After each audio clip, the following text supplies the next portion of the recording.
At Sierra, discover great deals on top brand workout gear, like high-quality bikes, which might lead to another discovery.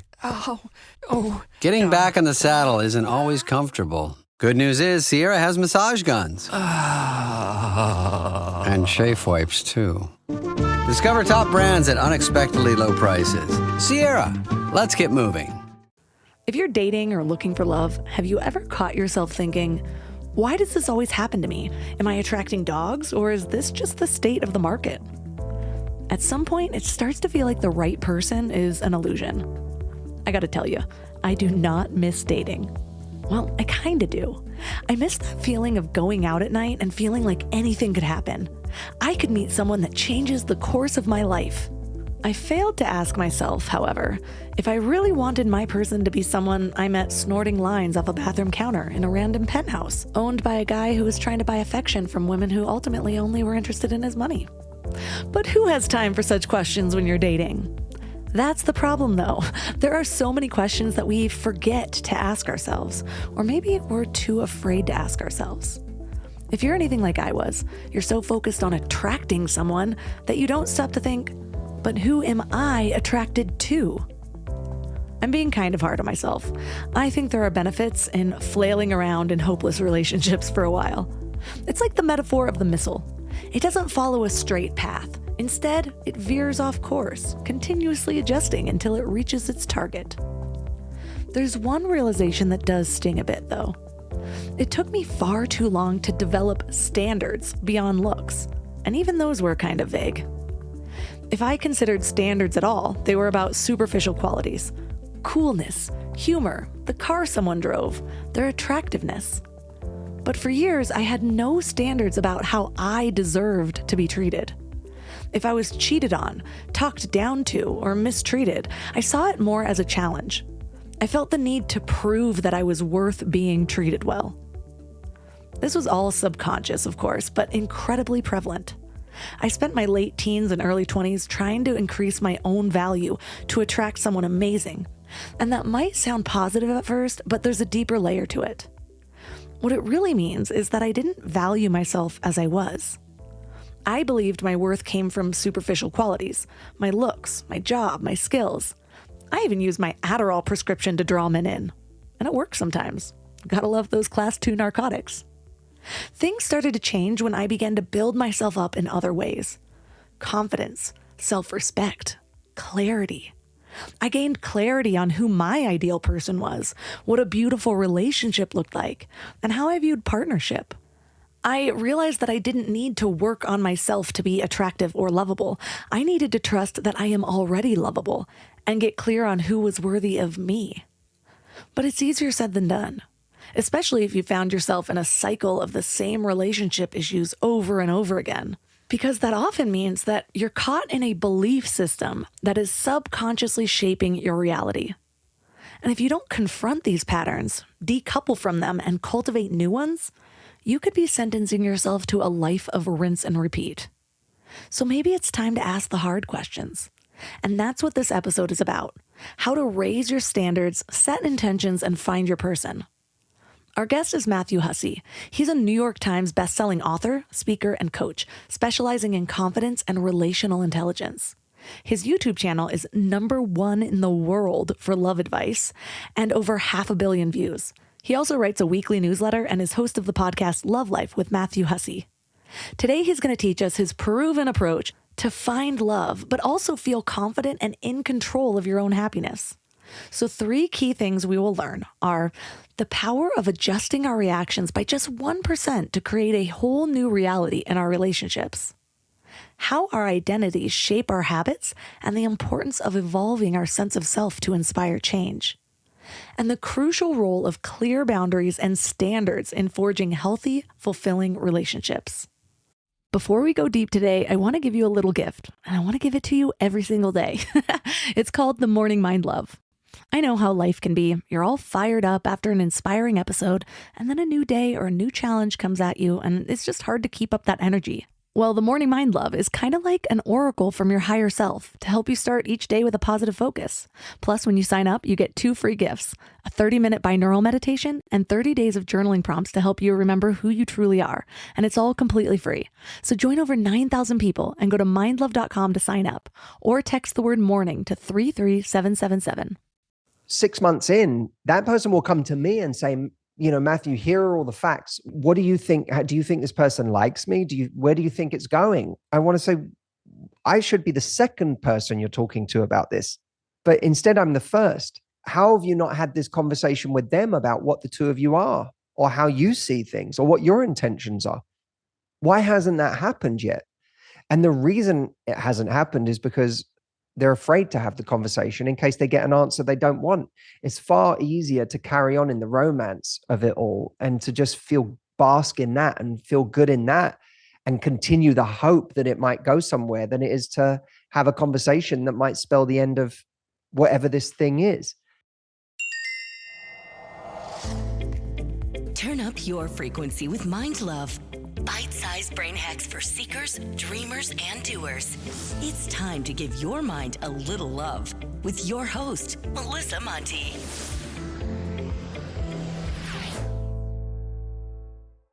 So I am curious, what inspired you to become the love expert that you appear to be?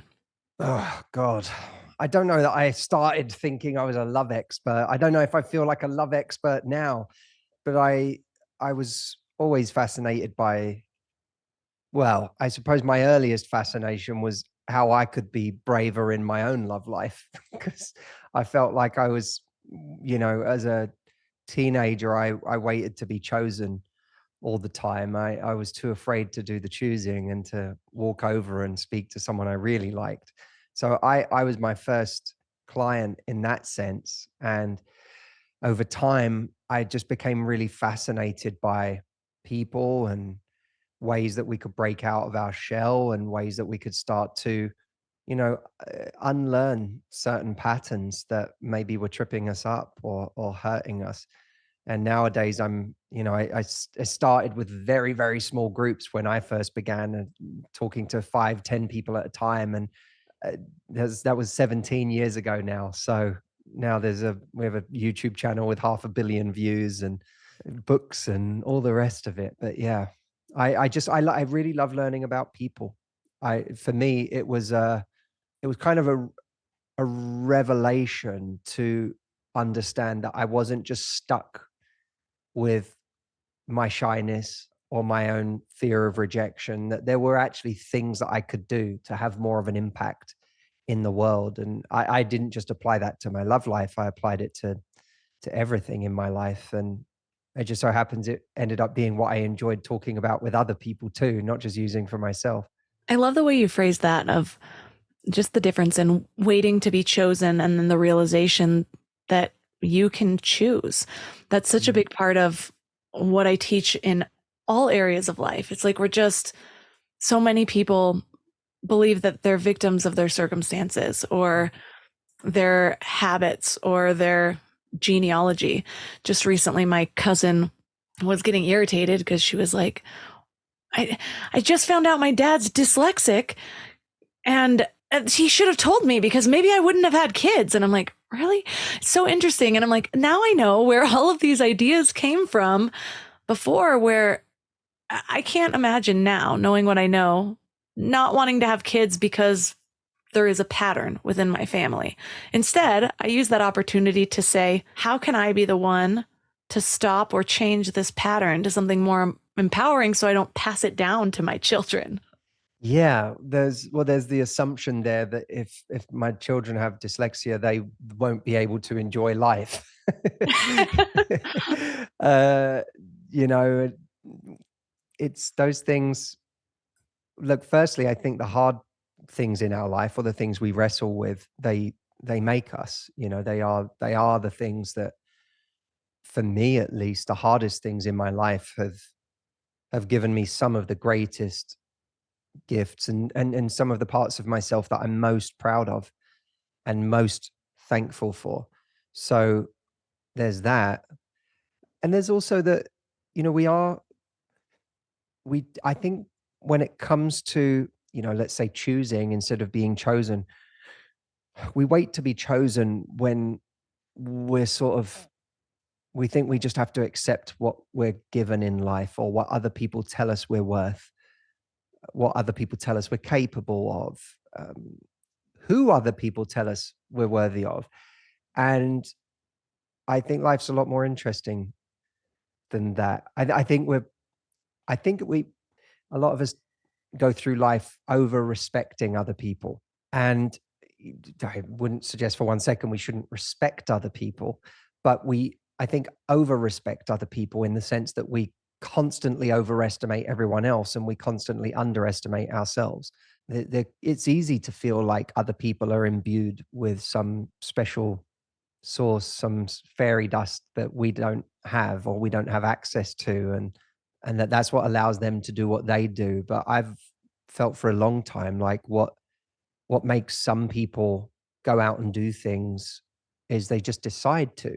They they just decide, I'm going to go and do that. I'm going to go and start a YouTube channel. I'm going to decide that this is the kind of person I would like to date, or I'm going to decide that this is how I'd like to be treated by people in my love life. Why not you is a good question to ask, because we spend so much of our lives thinking, why me? And we don't seem to think anyone else needs a special reason why they should be able to date this person or have this life or this career. I've tried to I try to remember. Christopher Hitchens once said, "Remember, whenever you're intimidated by another person, they're just another primate." And there's something useful. There's something useful about that. It stops us from overestimating everybody else. That's been something I've really been focusing on the last couple of years, because I'm constantly dealing with that too. And I remember when I finally stepped out of my comfort zone to create Mind Love. And then I was like, oh, I did it. And it's successful. And this is awesome. Well, what I didn't realize was how often I would have to do that. If I want to continuously grow, I need to kind of keep leaping into that unknown. And so I realized I was in a lull for like a year or two. Mind you, I was pregnant, having babies and all that. So it was that old lull. lull. But then I was like, okay, now what am I going to choose? What am I going to choose when I come back into my business? Am I going to choose that? What do I want out of my life? And that getting really clear, while also realizing that you don't have 100% clarity until you start taking action. You don't have confidence until you prove that you can through your own actions. And so that self-belief, it's like a lot of people are waiting for that. And in relationship, it's like waiting for someone to tell them that they're worthy, when really it's just that you have to choose. And it reminds me of something you were talking about. You mentioned this significant disconnect between the public perception of you as an ideal partner and then the reality of your actions in relationships. And I just love this story because it's kind of the opposite. Usually we're dealing with this like underestimating ourselves rather than all these other people overestimating us. And I just resonated because there was a period of time when I first started and I started this podcast because I don't have this figured out. So tell us about that moment of or realization that led you to kind of acknowledge the gap and start making changes.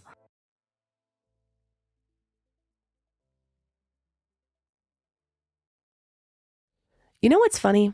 We spend so much time feeding our minds, reading books, listening to podcasts, learning new things, but then we grab whatever's convenient to feed our bodies. And I get it. Life is busy, and sometimes a drive-through feels like the only option.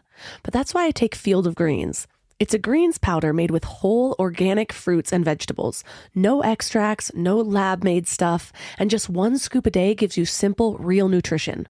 Field of Greens feeds your body with fruits and vegetables medically chosen to support your heart, vital organs, and immune system. And let me tell you something. Since I started taking it, I've noticed these little changes that show me how nutrient depleted I must have been before. Like the ridges in my nails, gone. My sleep, so much better. And my stomach just feels happy. You know that dreaded afternoon crash that has you reaching for more coffee or sugary snacks? Well, that's not happening for me anymore. When your body is actually nourished, it runs so much better. I've tried other greens powders before, but Field of Greens is genuinely different. The quality is next level and you can taste it. It's become my go-to, especially on those days when my eating isn't exactly Instagram worthy, because we all have those days, right? And here's the thing. They are so confident that you'll love it too, that they offer a 100% money back guarantee. That's how much they believe in their product. So I got you 15% off your first order and free rush shipping. Visit fieldofgreens.com and use promo code MINDLOVE. That's promo code MINDLOVE at fieldofgreens.com. Fieldofgreens.com. I don't know why it took me so long to invest in good bedding. I resisted it for years, but something flipped in me about 3 years ago. And now I'm basically a pillow connoisseur. I've tried them all, and I get weirdly excited about good bedding. Because here's the thing, we spend a third of our lives in bed, and the quality of that time affects literally everything else, which is why I'm so excited to tell you about my latest obsession, Lagoon Sleep Pillows. What sets them apart is their matching system. You take a quick 2-minute quiz about your sleep style and your preferences, and then they match you with your perfect pillow. I was matched with their Otter pillow, and I am so impressed. Lately, I've just needed more support, and this seems to cradle me in all the right places. I'm also low-key obsessed with their travel pillow, which I use for way more than just travel. I actually hug it, use it as leg support, and of course, take it on trips with me. Well, the secret is in their adjustable fill. You can add or remove it to get that perfect alignment for your spine. A study even found that the right supportive pillow can improve sleep quality by 63%. And Lagoon lets you try their matched pillow for 100 nights risk-free. Free returns, no questions asked. Falling asleep has never been easier. I toss and turn less and just wake up feeling refreshed every morning. Go to lagoonsleep.com and take their awesome 2-minute sleep quiz to find your match. Use the code MIND for 15% off your first purchase.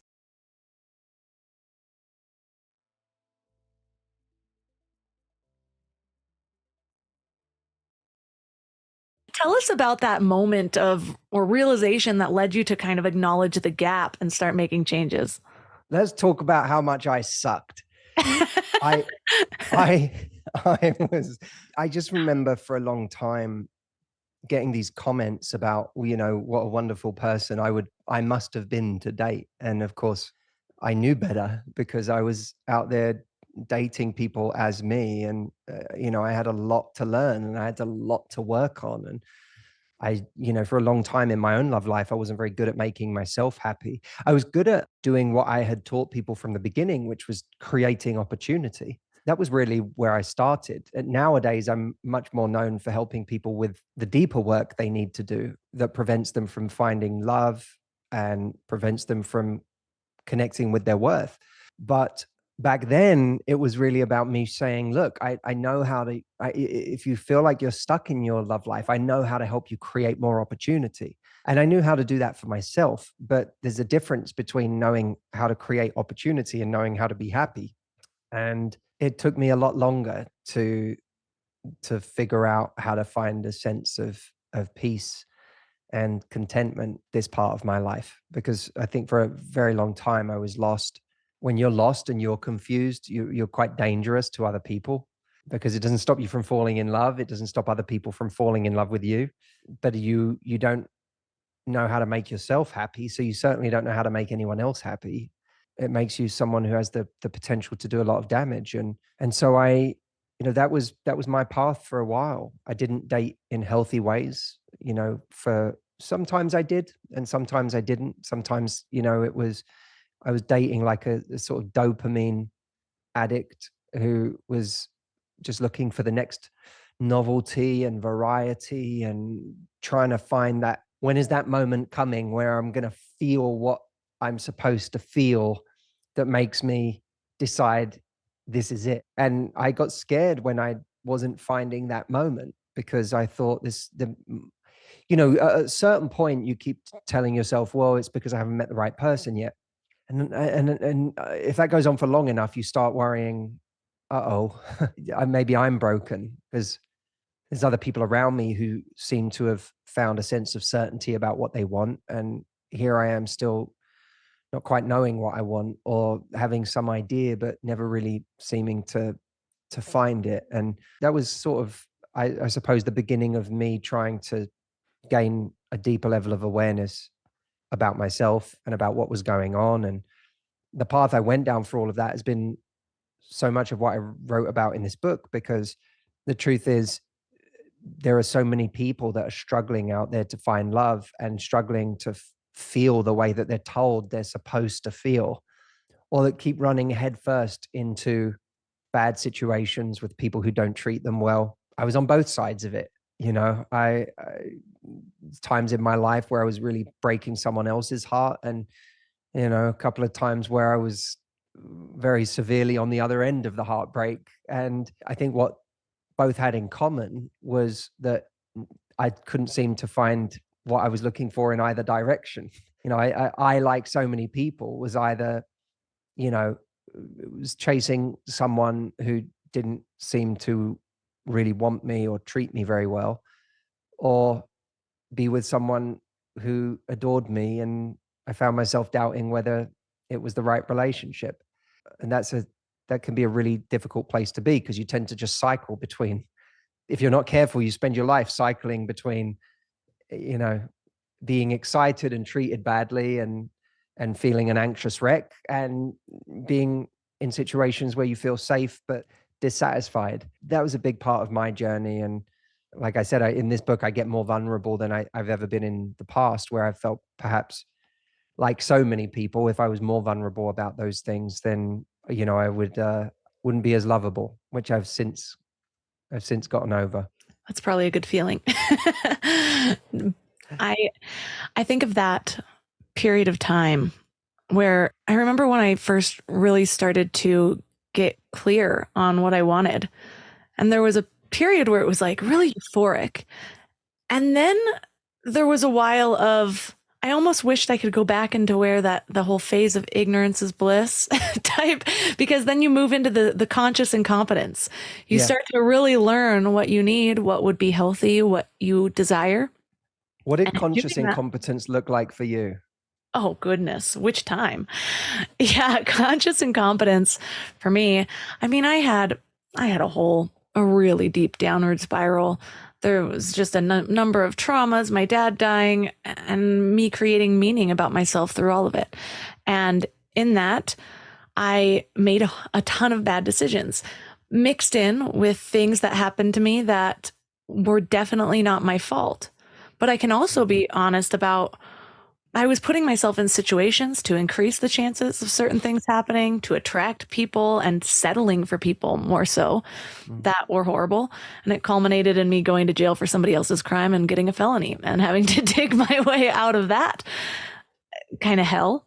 And I had to do something different. So I was reading and getting really clear, and it felt magical at first. But then it would be moments, and then it would be like old patterns coming back. I was still dealing with bulimia, and it was like a 10-year journey of really, really slow steps of making better choices combined with really horrible choices. And then being so aware of how far the hole I had dug was and how deep it was, and how much I needed to climb out of it, wondering still like, okay, now I've been doing this work for 7 years and I just relapsed into bulimia again. Am I broken? Am I ever going to be fixed? And so mine was a whole lot of that. But I think in that space, it's the best container for creating the compassion that you need to kind of just move up another level. Because if it was just that easy of like, oh, I've been doing all this wrong, let me do it right now, then how did you really grow? Like, what was the incubator for your own growth, other than just, it's not just the knowledge, it's the practice? Well, I think enough pain will make you braver in the sense that you don't need confidence when you just realize you can't go back to something, or something's just broken and it's not working for you anymore. I don't even think you need more self-worth or more confidence. You just know, I can't go back there, and this isn't going to work if I keep doing this. There's a kind of a certainty that comes out of doing something enough times and it not working, and going, well, clearly peace or happiness in any sustainable way doesn't reside there. So for me, that was a big part of it. And I also I started to see I had started to admire different things, different qualities, different values. I saw people in my life who were in this cycle of never enough and chasing constantly. And I just didn't, I stopped admiring it in any way. I just stopped. It's a bit like my work. These days, the people I admire career wise are very different from the people I might have admired in the beginning. Now I'm looking at people who find, who say no to constant growth and are brave enough to do that because there's something about their life as it is now that they want to retain, or they want more time with their family, or they don't feel the need to keep leveling up. They're quite happy with what they've created, and it feels good, and it allows them to do the things they want to do. I admire people like that. I'm surrounded by people who keep saying yes, or who keep trying to grow at any cost. And I it can be inspiring, and it can be, very an energetic kind of thing to be around, but it's not those aren't my heroes anymore. My heroes are happy people. And I think the same was true in my love life. Not only did I realize, well, the way I'm dating isn't working for me, but I started looking around at the men in particular that I really admired, whose values I felt echoed my own on a deeper level, and who I wanted to be like. And they were making different choices, or they had made different choices in their lives. That they'd made choices to go all in on a relationship, and to build and to commit and to create this incredible family. And I started to look at that, and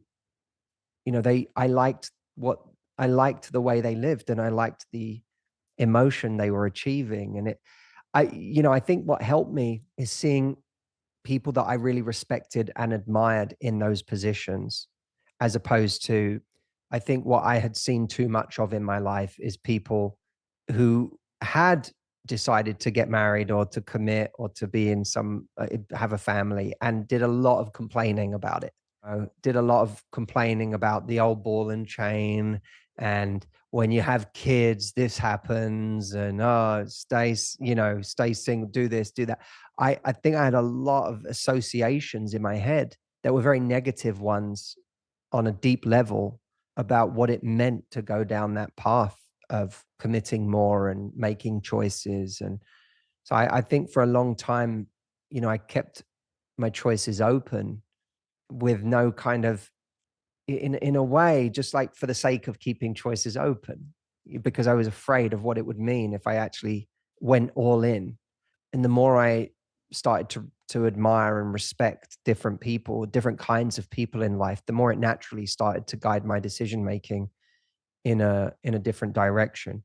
And of course, I met my wife Audrey, who, she quite quickly was not prepared to, put up with any of my nonsense early on when we were dating. And she she wasn't just someone who was very clear about her boundaries. She was someone who was utterly delightful to be around, and so loving and so kind and so warm, and saw me, really saw me, accepted me, which is different from tolerating me. She didn't tolerate the things that she didn't like, but she accepted the, the deeper parts of me and where all of that came from and how I'd arrived there. And uh, her sort of way of having standards, but at the same time having so much love, was a really potent combination. I didn't want to lose her.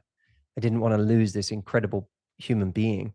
And I realized I'd have to make some choices if I didn't want to lose this incredible human being. So that helped. But even before I met Audrey, it was already clear to me something. She says the night she met me, she said, I could tell from the night I met you, you were searching. Like, you were searching for something. You were not in the best of places. And she was right. There was a kind of, something was not working. I didn't exactly know how to change it yet. I think I would describe myself as being in that place of conscious incompetence that you talk about. And yet I hadn't conditioned myself out of the old behaviors yet. I was still fumbling my way through them, but realizing none of them were working.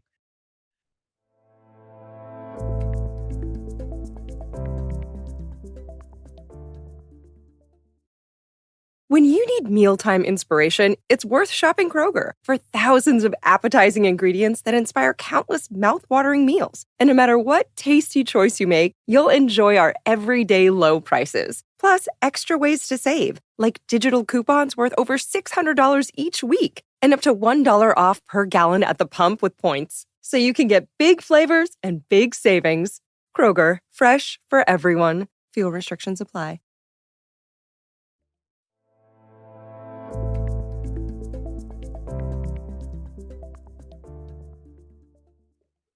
I used to envy people like your wife, women like your wife. I remember being in high school and I had some friends who had standards and I equated it to them being beautiful enough to deserve standards, honestly. And I just remember like hearing one of my guy friends talking about how they were like trying to hook up with so-and-so and she said, no, she's not ready. And I remember saying, I wonder what it would be like to have that kind of strength, to not feel like that wouldn't be the moment where you'd never see them again. Wow. Yeah.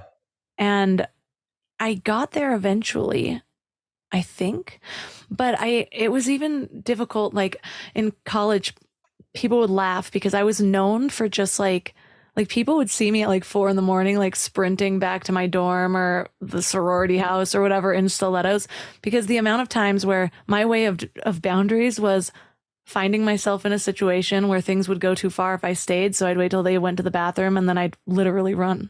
That was how I had boundaries. And so I got to a different place where I wouldn't put myself in situations, but I don't even know if I ever got to, maybe I did. I don't know. That there's a period of time that's also a blur. But yeah, I eventually understood what I wanted and very quickly met my husband after that. So there wasn't like a lot of dating room in between my super unhealthy time and my very healthy time. I'm curious because I know how many women can relate to that, of like not being feeling like they deserve the standards that they have. How did you see that your wife enforced those? Like, how did you gain all that knowledge of like her having these beautiful boundaries in such a loving way? How did she express those to you? Oh man, masterfully, actually. I remember a time when because we were, before we were even in a relationship, I was living in Los Angeles. She was in London. We actually met when I was on a trip back to see family. And having come back to Los Angeles and not being in the same place she was with my intentions, I started to text less and less and call less. And it just got to the point where a couple of weeks would go by and I wouldn't have sent a message. And she wasn't sitting there waiting around. She just had, at some point, she wrote me off because she just decided, oh, okay. I thought perhaps I was dealing with someone who wanted things to go somewhere. I'm now realizing I'm with someone who's actually got no intention for this to go anywhere. Which, by the way, even that is just an important juncture, because that's the point where a lot of people start engaging in a fictional story of what they have, where they no longer pay attention to what's actually going on. They're just living in the potential of where it could go and where they want it to go, and where they think it should go based on the connection they have with someone. And Audrey never did that. She allowed reality to write the story, not her desire. I remember sending her a message after a couple of weeks of not really saying much. And I said, I miss you. And this would, again, I feel like this is almost fork in the road too, for people who go right or left. The temptation when we really like someone and they send us an affectionate message is to just jump for joy and start things up again and just say, I'm so glad they feel this way. I miss you too. Can we get on the phone? I want to speak to you. She didn't do that, nor was she excited by my message. I said, I miss you. And she sent me a message saying, she said, hi, I hope you're well. to be honest, when you say that, I don't really know what to say back. We haven't felt that close for a while now. And rightly or wrongly, this message comes across as a bid for attention. She was right, by the way. It was, of course, that's where it was coming from. It wasn't coming from any sinister place, but it was coming from a kind of a feeling of I'm just reaching out because I need to feel something. But there was no intentionality behind the message. And people often confuse the two. Attention is not intention. And I was giving attention, but I didn't have intention. And she picked up on that immediately, which is why she said what she said. And one of the things I'm fascinated by language. Language has always been a love for me, and language matters. It's why, in this book, Love Life, I wrote an entire chapter on having hard conversations. It's called Have Hard Conversations. And in this chapter, I give literal things that people can say. And it's not because I'm trying to script anyone's life. It's because language matters. And sometimes when we see it spelled out for us, we realize where we go wrong when we're trying to communicate standards and where we give away our power. When she said, if you look at what she did, she said, hey, I hope you're well. So there was still some warmth to the message. She didn't suddenly become very cold. She was same warm human being. But she said, when you send this, I don't really know what to say, which is really her pointing out the disconnect between what I'm saying and what I've been doing. Then she said, we haven't been that close for a while now, which is shining a light on the elephant in the room, which is that you haven't been texting me. And now you're saying, I miss you. That doesn't make sense. And then saying, rightly or wrongly, this comes across as a bid for attention. Now, rightly or wrongly is great language, because rightly or wrongly removes ego from it. It's like, I might be wrong. Maybe there's something going on here I don't know about.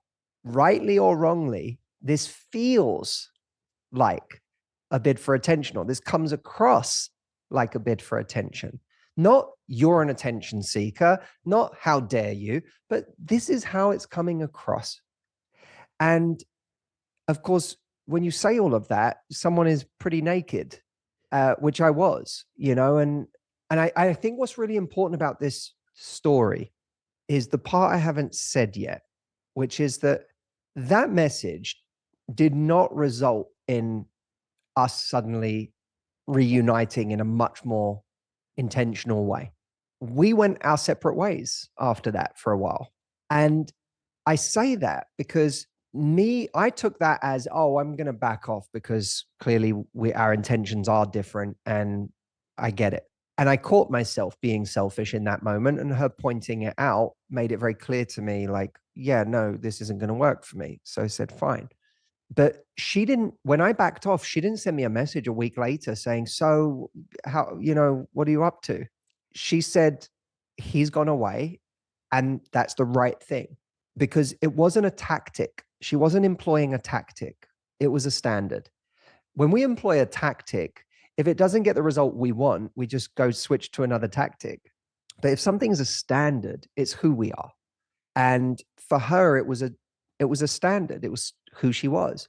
And the reason it was who she was, and the reason she stuck to it, is because she had been down the opposite path enough times to know that it just was never going to work for her again, that there was no happiness that resided in that place.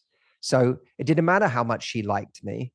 It was truly irrelevant. All that was relevant was, okay, she liked me. That got me my ticket to the party. But if I had no intentionality, then it was worthless to her. And that's what allowed her to walk away. And that's what underpins standards, is we have to decide what's valuable to us today. If we decide what's valuable to us today is the same as what's always been valuable to us, then we'll keep making the same choices. But if something else becomes more valuable to us, then we won't be swayed just because someone has a certain look, or we like them, or we find them sexy, or whatever it is that draws us to a person. It just will register that as worthless without the thing we really value, which in Audrey's case was consistency, true intention, someone who wants to build something, someone who actually wanted to be in an exclusive relationship, someone who made her feel safe. and wanted. These were the things that mattered the most to her in that period of her life. And that's why nothing else did matter when, whatever might have felt shiny about the situation, it didn't matter to her. First of all, I love that differentiation between a tactic versus a standard. A lot of things I'm doing with my toddler came up. Like, I need to bring in more of those standards than the tactics, because I'm just throwing around tactics here and there sometimes. The other part is I am now so invested in yours and Audrey's relationship that this whole episode might be an unraveling of how we got from that place to now you guys are married. So that walking away is so important because she's defining what she's looking for in a relationship. That's where I went wrong pretty much all of the past relationships. There was a period of time where I was like, I had so many standards, and my standard was to be alone, and that was really good for me. And I'm proud of myself for that. But I'm curious about, how does that then move? Was it an accidental meeting? What kind of reflection did you do after that moment? Well, I think I continued to make myself unhappy for a little while. And again, I think, like, there's no simple story in life, really, right? We distill our pasts into these neat and tidy kind of stories, but the truth is it wasn't that simple. I was, in some areas, I really enjoyed my life and found a lot of meaning and happiness, and then in this area I felt like I went through bursts of happiness followed by disruption and chaos and heartbreak and, not knowing what I wanted. And then, something else comes along and you feel a burst of happiness again, or you think, like it was just or I just was on my own for a while. And so that, for me, in those times, it wasn't one simple story. I think when our life is just at some sort of rock bottom, there's a kind of, at a certain point, there's only one way to go from here. But when we're comfortable, then that could be quite a dangerous place to be. And I think for a lot of my love life, I was comfortable, but when me and Audrey met back up again, it was very clear to me, and this was months and months later, but it was just very clear to me that, oh, here is this person that I have to take seriously if I'm going to be here.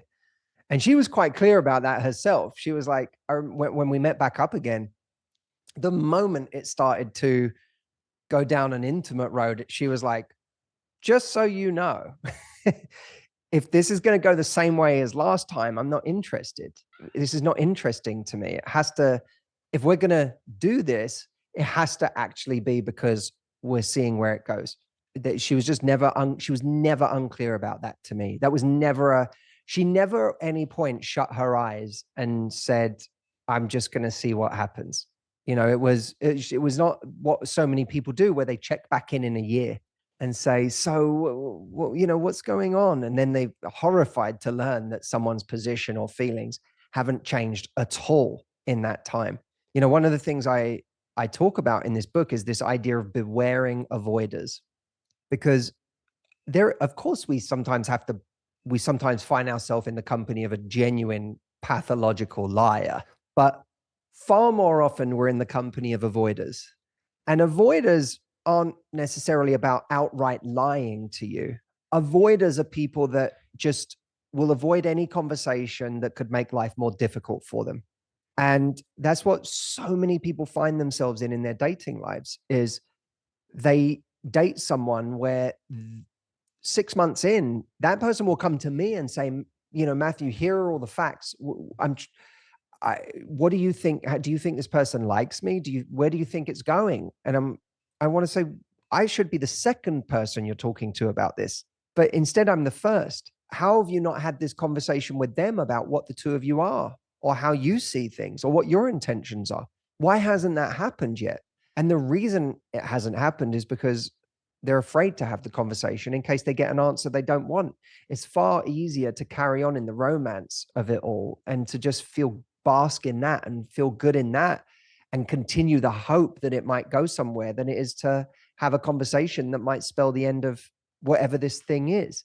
So the danger is that someone else is relying on us being afraid to have the conversation so that they can continue to avoid the conversation, because they know if they have the conversation, they're going to have to tell you something you don't want to hear.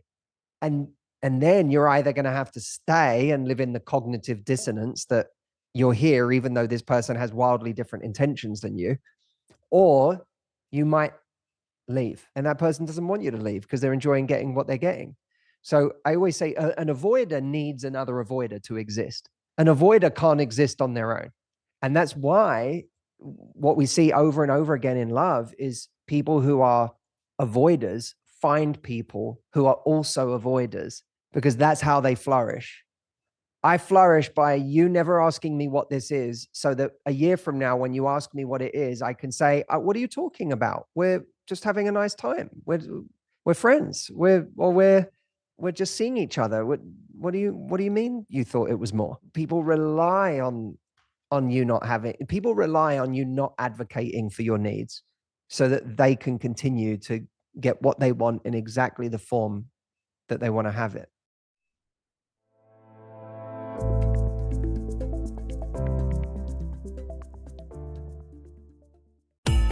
Get your holidays started with the perfect tree in your perfect style from the Home Depot.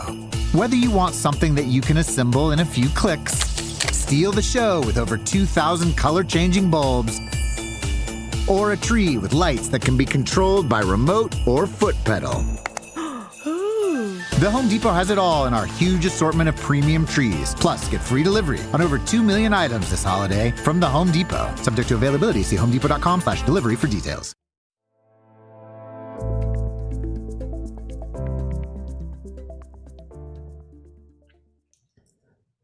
Sometimes I wish I could go back and test my self-worth in new relationships. But it's such an important lesson, and it can get tricky because especially women, so many women don't want to be the person who pushes too much too soon. And so when is appropriate for that conversation? I'm sure it varies depending on the relationship, how quickly you two fell. And so one of the things that you talk about in your book is the danger of making someone too important too quickly and how that can affect your self-worth. And so where's that line of, still teasing to see if I always felt like I was waiting to see if I could hook them, like how cool can I be and for how long, to where they don't want to not have these moments together anymore, rather than like, this is what I need in a relationship. This is what I deserve. It was like, how do I hook them? What do they need? What are they looking for? And I was always making that person too important, even when I wasn't super interested in the relationship, because the way they responded to me was a direct reflection of my self-worth in that period of time. So what do you advise there? Well, it's important to understand why, what's going on when we get swept up so quickly in the first place. There's a, for so many of us, what we're experiencing is a nervous system response to somebody else. We are, for us, why is it that someone we just had a great date with cannot text us back for 2 days and it feels like we're going to die. It feels like we can't sleep, we can't eat, we can't do anything. What is going on there? Well, we feel unsafe. We feel fundamentally unsafe. I've suddenly I've nominated this person as the answer to my internal lack of safety, to the fact that I think I need another person in order to be happy or in order to feel safe. And now that I've found someone I have a connection with, or that, it feels good with, I feel like I can't lose this person, or I won't be okay. I'm going to be abandoned by this person. And that triggers us. So there's all this stuff going on that really has nothing to do with the other person. It has nothing to do with how special they are. It has nothing to do with their value in your life. It has nothing to do with how great the relationship will be. It's just to do with our own wounds. And we therefore have to be really conscious when our internal story is telling us that someone is really important, that this is it, this is the person, when really what's going on is we're anxious and afraid and our body has gone into fight or flight. So there's that. There's also, we have a tendency to measure the value of someone in our lives by the intensity of their impact in the early stages. But how great of a date you had isn't a reflection of someone's character. It's just a reflection of their impact. Character can only be measured over time. It can't be measured on a date. You don't even know the person. No matter how great the date was, you could have had the most incredible connection you've ever experienced for 3 hours. You don't know the person. You have no idea who they are. All you know is that they had a tremendous impact on you. And by the way, some of the worst people in the world are the best at creating immediate impact. So we have to take on more of a we'll see approach to relationships. Give them time to actually show you who they are. And instead of measuring someone's impact as a marker of their value, saying, their impact just meant I had a great date. Their character, their values, how they show up in my life is going to be the measure of how great they are to have a relationship with. And if I don't see those things, then their impact is truly irrelevant to me. And that doesn't mean that every hour of our time we spend with someone, we check in with someone and say, just so you know, unless you want a relationship, I'm not going to be here for the next hour. It's not that. We have to decide. It's all about energy management.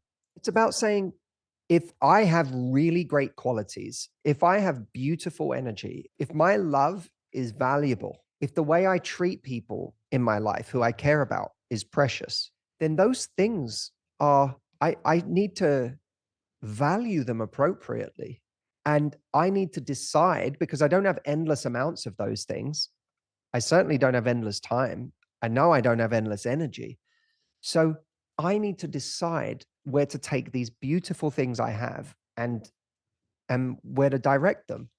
And it's not about placing an expectation on someone. It's about trying to know. It's just about figuring out whether you're someone I should be putting these beautiful things into.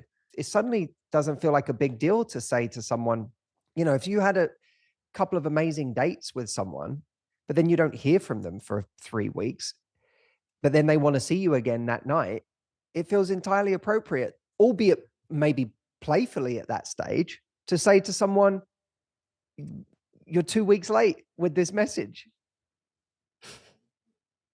And they're going to be like, what do you mean? Well, we had such a great time last time. This was the message you were supposed to send the next day. Oh, I'm so sorry. I've been so busy or whatever. Hey, totally get it. I'm busy too. But I had a great time with you. And one of the things that's I value is when someone shows me that they want to see me again. And I just didn't hear from you for 2 weeks. So, I'd started to assume that we're on different wavelengths or that we're on different paths. There's no pressure to that. You're just pointing out, I'm not afraid to say that I give my energy to things that feel like good investments. And when you didn't text me for 2 weeks, it started to feel like you weren't a very good investment. So given that I'm valuing appropriately what I have to give, I started to direct it elsewhere.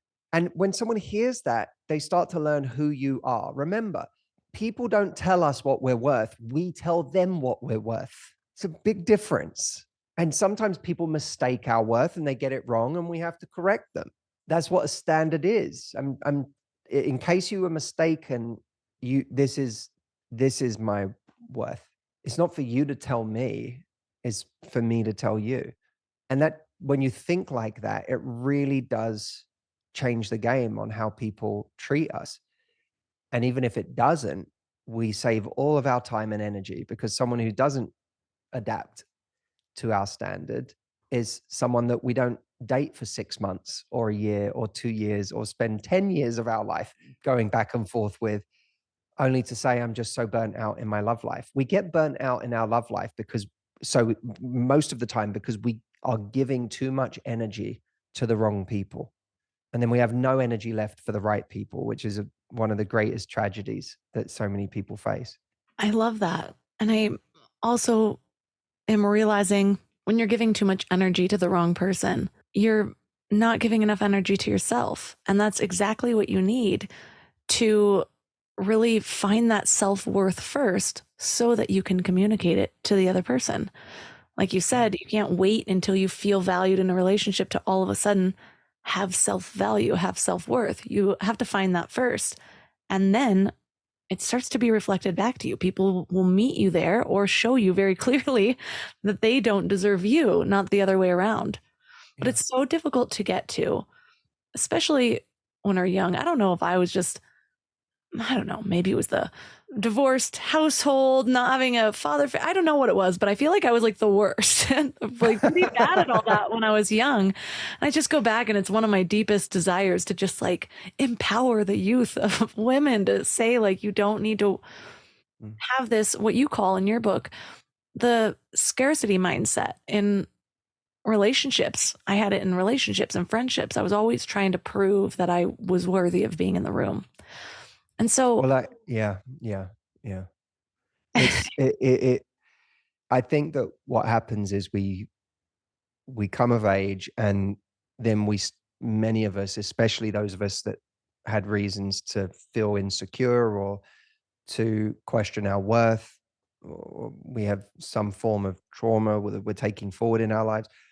We go into the world looking for a person who is going to take care of us, a person who is going to make us feel like we're okay, a person that's going to make us feel like we've arrived or that we're enough, or that we have closure on some situation from the past.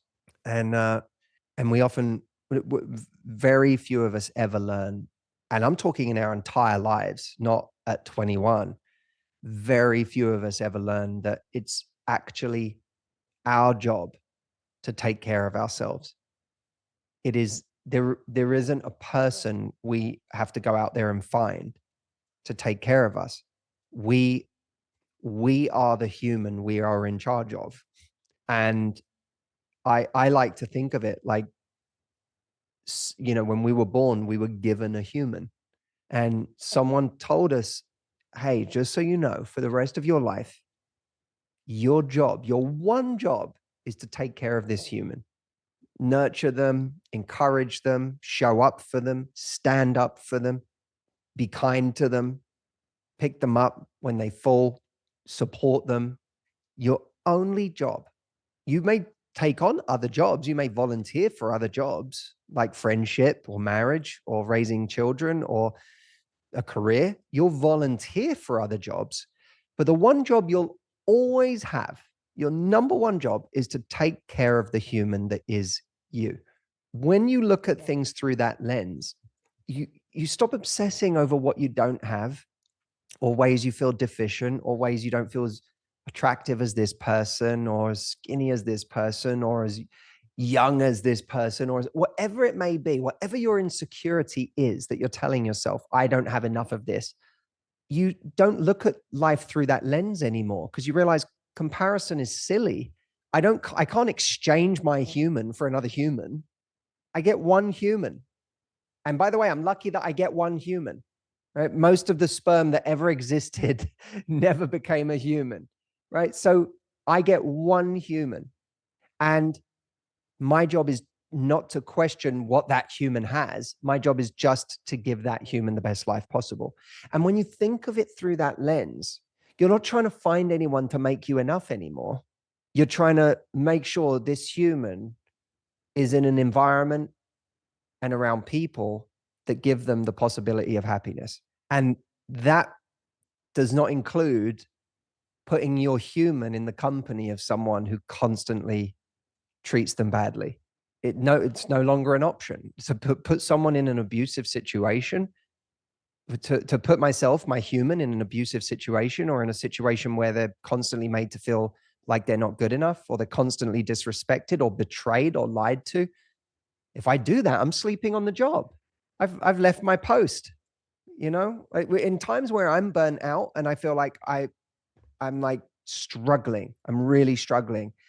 I look at myself and I'm like, Matthew, where have you been? You had one job. One job, take care of this human. And where have you been? That mindset changes everything. Because if you change your mindset from or from that egoic place of what would I do if I was trying to feel worthy today? Oh, I would finally get this person. I would finally get them to like me. When you change your emphasis from that to what would I do if I was trying to give my human the best life possible today? The answers naturally become very, very different.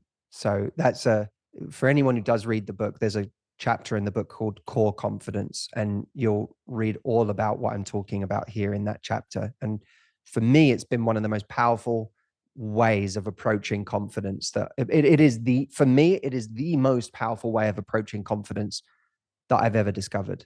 It reminds me of the idea of being the observer, because in a way you're not identifying too much with that human. You're realizing it's just your job to care for him. Yes. And yes. for some reason, the visual that came into my mind, I used to watch movies like, what's the one where Drew Barrymore like goes back as a high school student? Why can't I remember the name? I don't watch a lot of movies anymore, but she like goes back to her high school, Josie Grossi something. People will know what I'm talking about. And she like is finally the cool kid instead of the made fun of one. And I always was like, that'd be so cool to do, like go back to high school with what I know now. And then I thought, if I was allowed to go back to high school with what I know now, my experience would have nothing to do with other people. It would be like, how can I teach myself digital marketing so I really set my life up for later? Like it's a totally different focus. Yeah. Like those people didn't matter. But and the people that aren't going to treat you like the goddess that you are also don't matter, because you're choosing who you're going to surround yourself with. And in doing that, we become sort of a product of our environment. And so does that mean that we're a victim of it? No, it means we should be cultivating our environment and the people around us and who we settle for, and create our standards from the inside out so that what's reflected back to us is the positive choices that we make and the worth that we're reinforcing. And so I love leaving listeners with like one core concept to really focus on this week, to drill what we've learned, ground it into their lives. If you were going to give them one piece of growth work, whether it's a thought experiment or an actual activity to do, what would that be? So pay attention to the moments where your normal reflex kicks in, whether it's the reflex to be, I'll use a quick example. There's a woman that I coached who, she was dating a guy who by all accounts had been quite lovely. And then he had a little gathering with his friends and he didn't invite her. And it really triggered her. She felt abandoned. She felt she wasn't good enough. She felt like he must not like her as much as she liked him. She was going to get hurt. And she started to become very avoidant in the days leading up to it. And then on the day, she couldn't help herself. In the middle of him being with his friends, she sent him a text and said, "Why didn't you invite me?" And he said, "Oh, I'm so sorry. I haven't seen these friends in a while and I didn't mean anything by it. Can I call you later?" And she wrote back, "Don't bother." And really just pushed him away. And for her, the biggest thing that she wanted to avoid in life was being abandoned, right? And here she was precipitating the very thing that she wanted the least, right? But rejecting him before he could really reject her. Not that we even know he was going to reject her.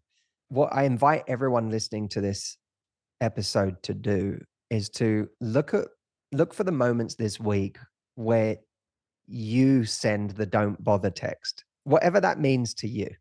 A moment where you become avoidant, or a moment where you become anxious, a moment where you try too hard, or a moment where you don't try hard enough.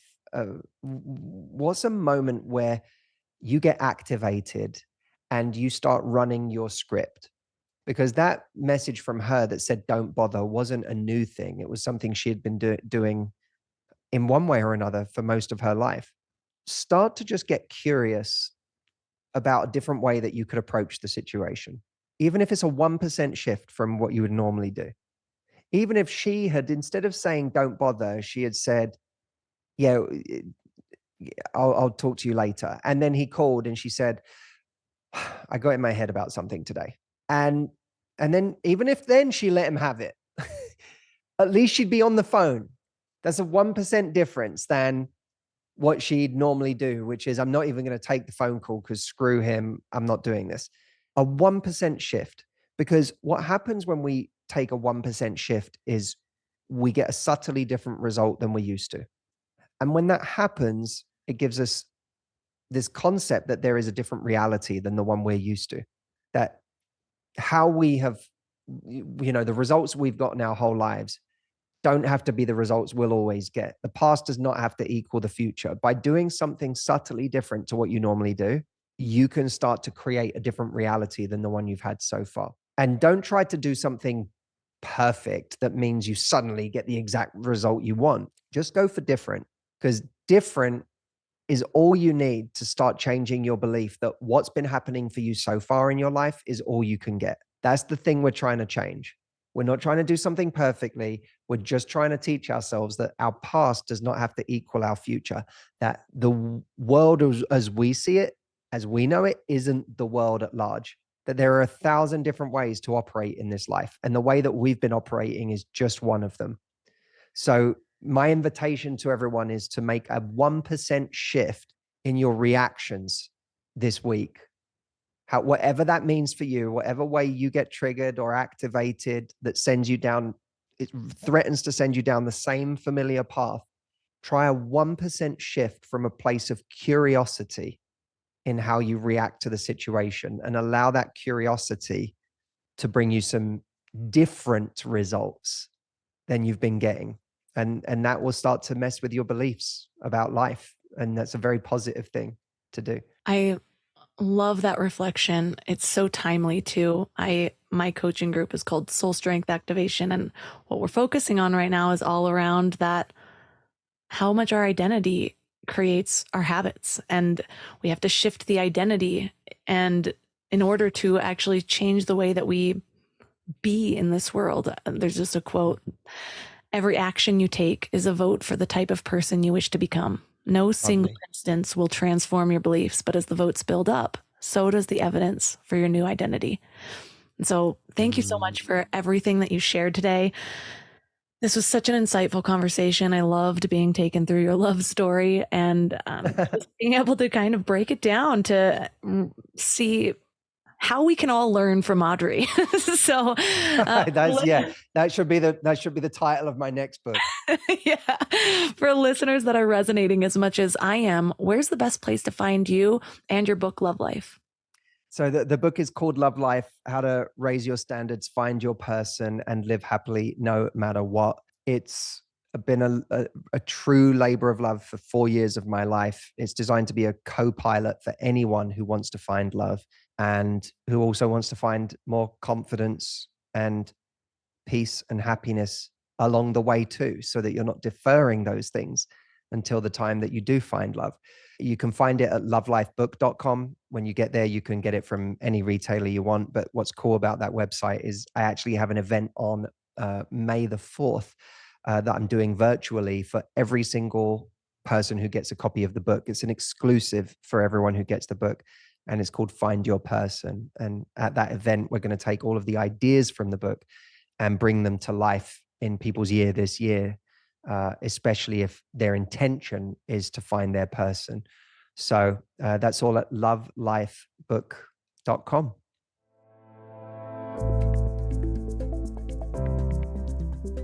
All the links for this episode will be at mindlove.com/345. Your challenge for this week is to start becoming more aware of your reactions, your natural instinctive responses. Most often, these are conditioned through our past experiences, past traumas, past relationships, and they start to become unconscious, on autopilot. And this is why you end up in those same cyclical, repeated relationships, patterns, behaviors, all the things. So the first step is awareness. With awareness comes all of the opportunity for change. But often we think that because we have that awareness, that suddenly we need to completely do a 180. But that is setting ourselves up for failure. And that can cause a lot of judgment and shame around what we are actually capable of. And judgment and shame create downward spirals that often make everything worse. So instead, see if you could subtly shift those responses. Can it be 1% different? Can you even just create a little space between your noticing and your actual response? A lot of times that is enough to defuse your reaction a little bit. Let me know how it goes. This is a work in progress. You are a work in progress your whole life. And that doesn't mean that you're broken to start with. It means that that's what we came here for. Life experience, baby. It's beautiful and fun and hard and insufferable sometimes. But the depth of your pain is often the vastness of your pleasure and joy. So remember that. You are a powerful creator. You're always creating your reality. And it's with this awareness that you gain the control to do so. And no, I'm not saying that you have control over life. That's just silly. But you do have control over your reactions to life. And that's usually where you can either create the most suffering or the most joy.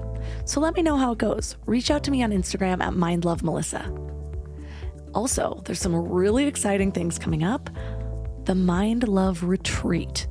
I've had so many of you ask me about this opportunity, and I am pulling out all the stops. I'm even doing retreat research this year, going on my own to bring the best of the best. We're going to have a luxury mansion in the mountains, 5 days of exclusive transformative coaching, nature, elevation, friendships of like-minded people on a similar path, an in-suite chef with gourmet organic food. It's going to be so wonderful. The theme is all around shifting from stress, struggle, and suffering to a state of flow, ease, and peace. My theme for this year is how can you let it be easy? And that's what we're really diving into because it has completely transformed my life and I want to bring it to you. So if you want to meet me in the mountains in September, reach out to me, ask about it. You can also check out the page at mindlove.com/retreat. We also have a new cohort of soul strength activation coming up as well. Reach out to me on Instagram and ask about that. And all of my amazing sponsors can be found at mindlove.com/sponsors. And that's all for today. So thanks for giving your mind a little love today, and I'll see you next week. Thanks for tuning into Your Higher Frequency with Mind Love.